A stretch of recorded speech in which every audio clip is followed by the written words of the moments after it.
Hello, all together to a Deal Wednesday, some live deal reviews. And if you are not here in the Zoom room like Harald and Tina and Jean, you want to be here, just like check the link. We dropped it in the chat here or under this video, what you're seeing, and join us on school. That you can, yeah, just talk with us deals because this is what we love to do. So I actually wanted to. Talk about a thing that I really love today because it came across my thing, and this is like package deals. It came across my desk this morning from one of our partners. He has a couple of like 18 lots he can purchase from somebody, and I just I did that a lot in my career, and there's certain rules when you do that, and I just want to walk you through like how do those rules look like, if that makes sense, right? Let me just pull that up here because every package is like a little, what is it here, Dell? Um, Let me just find that.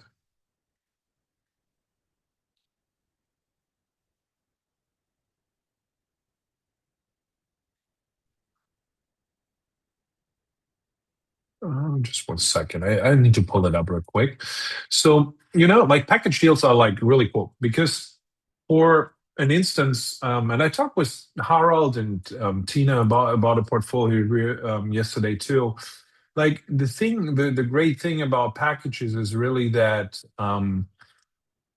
you deal with one seller and get suddenly a bunch of lots, right?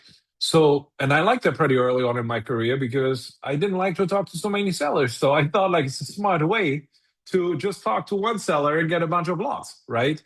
And um, I think I purchased in the first year I was doing that like 144 lots in Florida, another 50 package, a 40 lot package in Pennsylvania, and all that.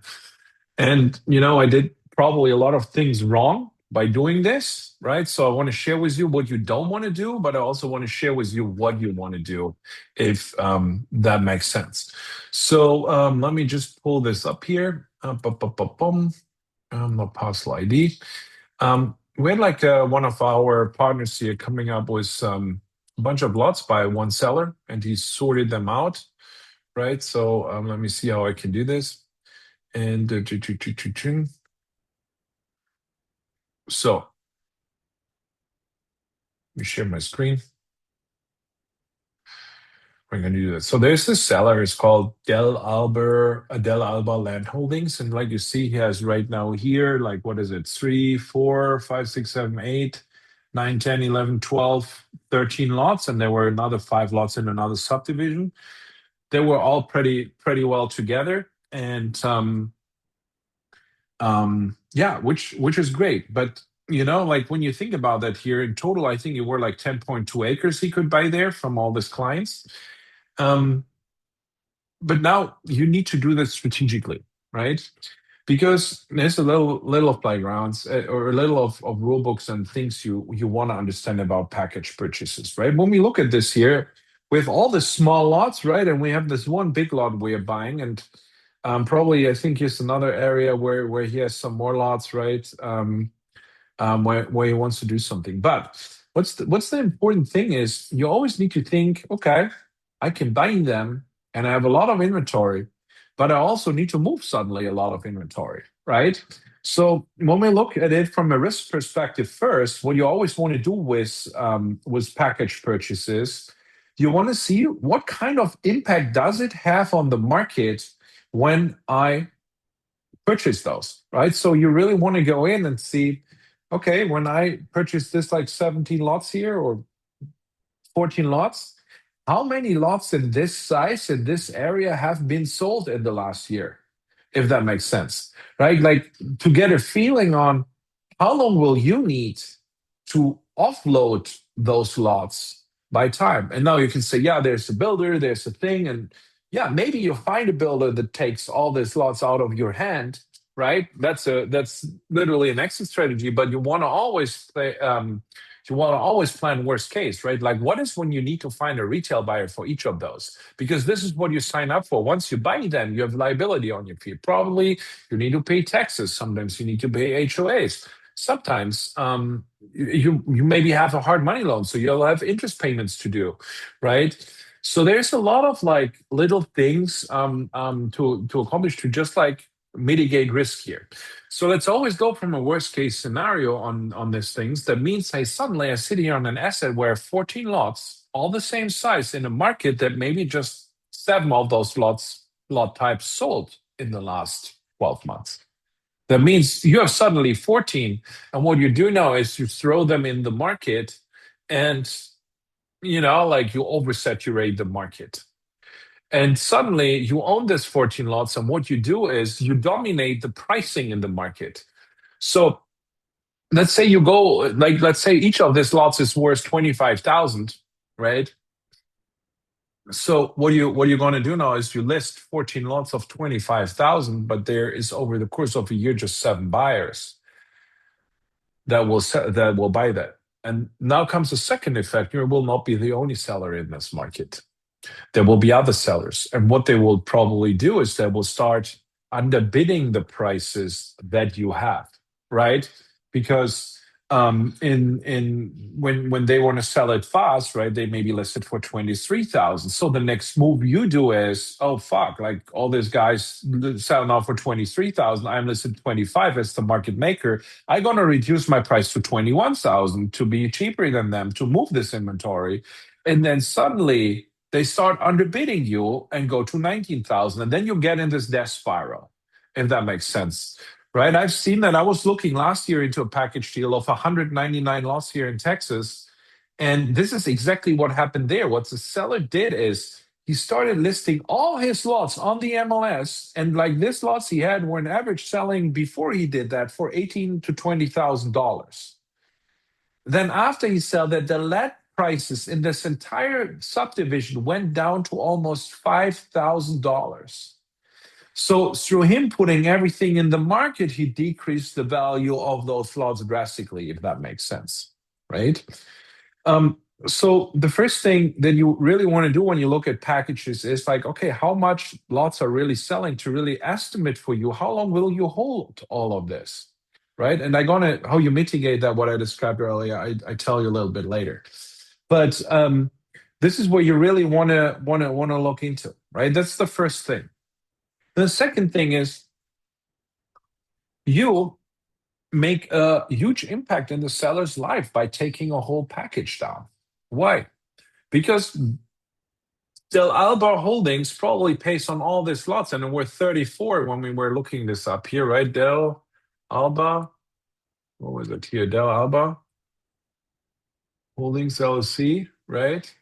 They have like 34 lots in the entire thing. You know how much tax dollars they pay on all these lots? Let's say each of those here is $500. It's within city limits of $400, right? And it's just like for this little lots there, probably every year they spend 10, 12 grand on taxes, right? Second, you save them a lot of time because they don't need to pay an agent commission on everything. They don't need to pay closing costs. They don't need to find a buyer for everything. They just have one buyer um, that is taking all the slots in one sitting out of their hands, and they just get cash for it, right? So, and with these two things in mind, this is how you really need to negotiate these deals, right? When you take a huge amount, like I would say 10 lots plus out of the seller's hands, sometimes can be eight, that's like a soft number, that can be 20, whatever. You always want to make sure to buy them for the two reasons I mentioned earlier on a steep discount, right? And a steep discount doesn't mean 30% or 40%. No, you want to buy those slots at 30 to 40% of market value, not more, right? At best, you get them as low as 25, but the real thing is that you want to not be higher than 40%. And why is that? Imagine now you purchase all these lots and we stay here with the seven, right? Like we can just sell seven in the first year. So that means we pay a full year of interest for 14 lots and then still have seven lots that pay interest there. When you have a hard money lender at 20%, right? That means like your funding costs like suddenly explode, right? And you're sitting on this funding cost and you can't make it economically work. The second reality is in every lot package, not every lot is equal. There's better lots and worse lots and average lots, right? There's lots that have a better slope, a better view, a better utility situation, a better this, a better what. And there's lots that are just like they are half flood zoned, they have a trashy neighbor, they have all that. You can't avoid that. There's like a gap in between, right? So you will probably have different pricings on each of those lots too, right? Well, the top one will sell for 25, the lowest one will maybe just sell for 12, right? So what you think when you do your average and pricing that you'll get for each lot, there will be an average maybe happening, but also, um, on each deal that will be different, right? If that makes sense. And you'll always need to release the same amount of money to a lender when you pay those off and all that. So, but what do you actually do when you do something like this, right? So, first of all, buy them on 25 to 40% of market value max, that you have enough cushion in equity in that deal, right? And have the benefit for the seller that he's out of it and doesn't need to do it retail. This is how I bought this 144 lots in Florida. That guy bought all of those lots, wanted to develop them, and realized how much work it is. And he just wanted to get rid of them because he was paying like $35,000-$40,000 a year in taxes on those lots, right? And didn't do anything with it. So it just costed him money they were not really appreciating. And he just wanted to get rid of them and write off the loss. And so what you really want to do here is the following thing, that you take care that when you have them under contract, that you make an inventarization first, right? Like, because when you get them so cheap for 25, 30, 40%, what's also, you have space for error in your underwriting. Because if you purchase like 15 plus lots, how deep do you want to go on each lot on the underwriting? When you want to do it thoroughly on each lot, you need probably 6, 7, 8, 9, 10 weeks to do it, right? Because when they're adjacent, it's easy, right? You can somebody out there, but like when they're a little bit spread out, you need to have somebody driving around, take pictures, maybe different zonings, maybe different utility situations, maybe different slopes, maybe different whatever, different neighbors, all that, right? So you have some space for grace. But when you do that, you want to do an inventarization. What are the good lots? What are the bad lots? What are the average lots? And price that out, if that makes sense, right? So, and then you don't want to throw them all in the market at once. What you want to do is you want to list your top lot in a certain subdivision and your worst lot in your package at the same time, right? So the worst lot really, really like on the discounted price, let's say it's 12,000 and the top lot is 25,000. List those two, not more than two, because with two, you're not a market maker, right? You're just there, you own the land, but you just have two lots in the market for sale right now, if that makes sense, right? So you don't build too much competition and give also your competition some space for grace, to not like undermine your pricing all the time, because now you have like a better price lot and like a low price lot, and they have like room for themselves who is there a lot in between, and you will not destroy the market. And then you start selling the first lot. Let's say it's the cheap one. So what you do then is you sell it, do the and then you do the second cheapest lot that you have in your line and throw it then in the market after that. The day you are under contract, you just like put that one. So you never want to have in one subdivision more than two lots at the same time listed. What doesn't mean that you can mention in your listing text, right? And in your graphics or whatever, that your images that you create, that you own more lots, that there's more to have, and that you're willing to sell them at a discount too, right? Because it would be great to have somebody coming in at 60, 70% of market value that is a builder that takes a bunch of the lots out of your hand, if that makes sense, right? The next thing is you want to build a buyer's list, right? Always when you release the new lots, everyone that inquired should be on your list up to then, right? That would just be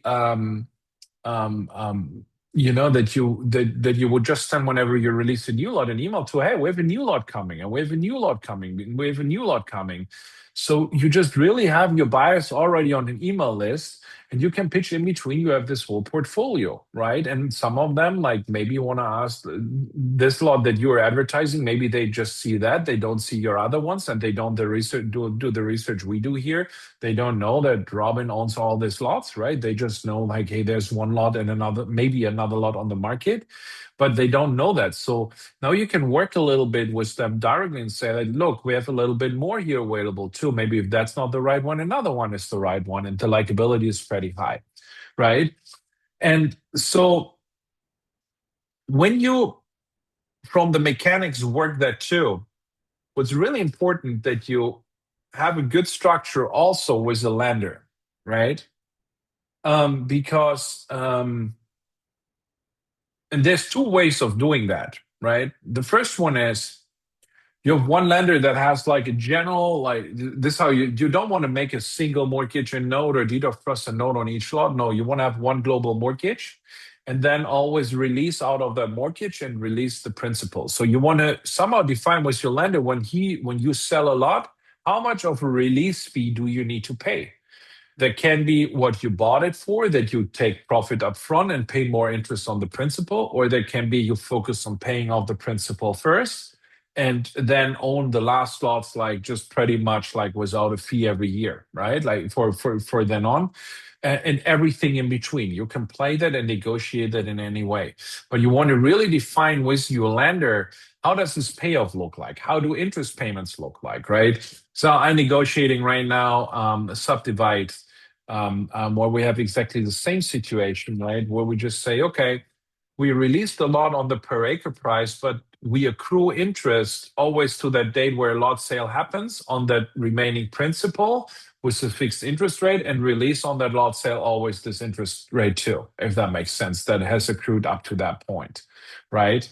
So have in mind that you need a clean lender structure, and this package deals are a little bit harder to negotiate than with the lender than everything else because they don't like the collateral. They really need to trust you, right?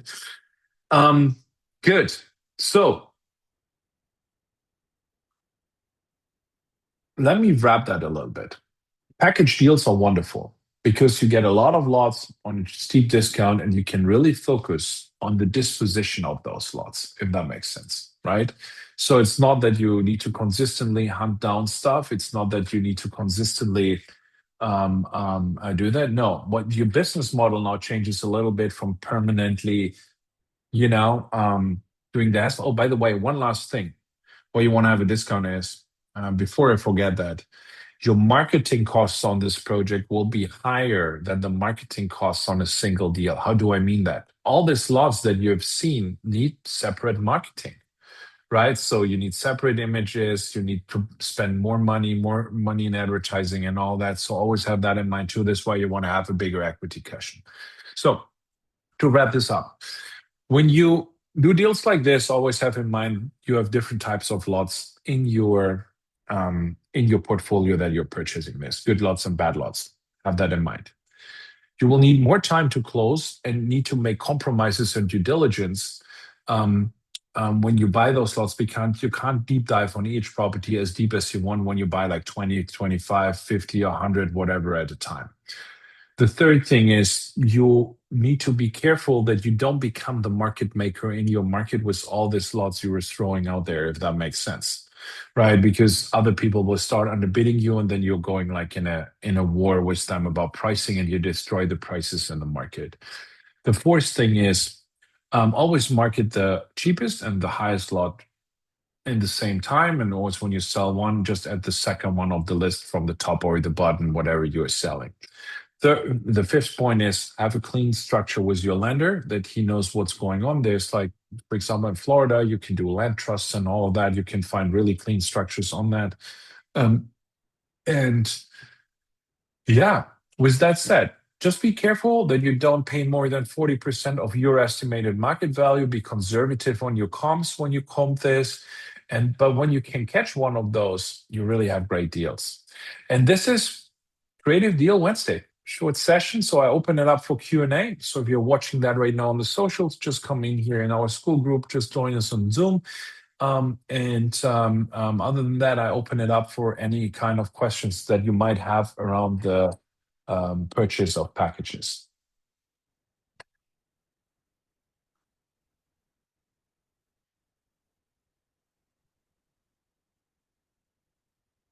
Question. How does that technically work with a title company? You just give them a list of all the lots and they do that at one time, or? Yeah. If you wanna draft all lots in one contract. Really, really important. Like here's the story of my life. My very first deal, right? California, 3 adjacent lots, right? I think you do it right. You do it the right way, right? So I wrote 3 purchase contracts and 3 sales contracts, same seller, same buyer, right? Had everything, put it to a title company. What they did is they charged me 6 times closing costs, 3 times for the purchase, 3 times for the sales, right? So saves you a bunch of money. In California, that was pretty pricey.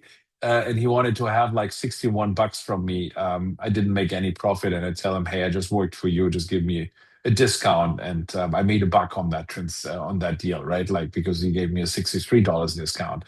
But write them up on one purchase agreement, right? The title company will pull a title policy based on the research on all these lots, and you will probably have compromises on that because every lot will have a different deed history, right? And yeah, just do one purchase agreement, and title will run one policy, will make one closing. Also, always have in mind the closing cost, right? Certain states and counties you will need maybe to pay a deed transfer on every single lot. Some of those you will not do, right? Like I've seen both. Like then you just have one general warranty deed and need to pay like 1 times the fees to the counties to record it, if that makes sense, right? Does that answer your question? Great.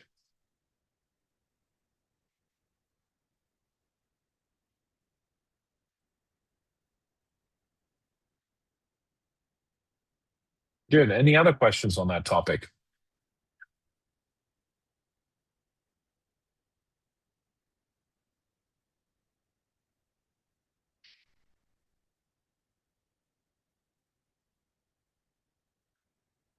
Good.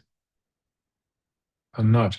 Guys, lots are awesome. Like packages are really awesome. It can be an awesome strategy if you do it right. I hope that call helped you to get like the right thinking about it. Just pull the trigger on that. Talk less to sellers. You have not so many conversations, but it can be really, really, really good if that makes sense. So with that said, I wish you a great Wednesday. I hope everyone is doing pretty well. Good luck deals hunting, and I see everyone tomorrow, 12 p.m. We have a special call with Launch Control where we talk about how you really can get more deals together with managed text messaging, and get just like more out of your list than you probably actually do. We dropped the link here. And other than that, I wish you a great day and see everyone soon.